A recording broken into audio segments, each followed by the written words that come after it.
Om Sai master 2025 సంవత్సరం November నెల 3వ తేదీ సద్గురుమూర్తుల పాదపద్మములకు మన్నవ సత్యం పుష్పాంజలి సమర్పిస్తున్నాడు. మిత్రులారా, ఇప్పుడు సిద్ధి నుంచి ప్రసారమవుతున్న బాబా సమాధి మందిరం ప్రత్యక్ష దర్శనాలలో ఉదయ కార్యక్రమాలన్నీ పూర్తయి భక్తుల యొక్క దర్శనాలు జరుగుతూ ఉన్నాయి.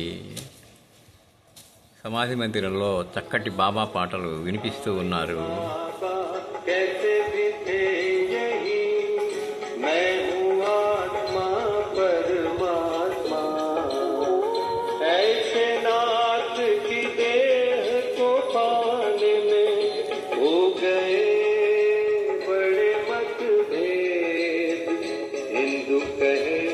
हिंदू थे बाबा, मुस्लिम कहे थे बड़े पीर, इसका निर्णय हो नहीं पाया, नाथ की देह को पा गए हिंदू, नाथ पर थे इस जाति भेद से, जैसे परे हैं परमात्मा, ऐसे बाबा जग में आए, जिनकी महिमा कोई न जाने।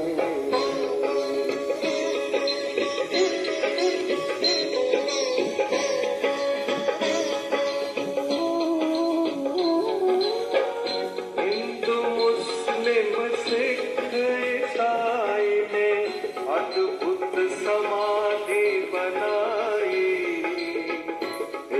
समाधि में भेद न कोई, जाति पाति ऊंच नीच का। మిత్రులారా, మరొకసారి బాబా చరణాలకు శిరస్సు వంచి నమస్కరిస్తూ మనల్ని అందరినీ అనుగ్రహించమని ప్రార్థిస్తున్నాను. వారు మన ప్రార్థన ఆలకిస్తారు, మనల్ని అనుగ్రహిస్తారు. శ్రీ గురు చరణం శరణం శరణం శరణం శరణం శరణం.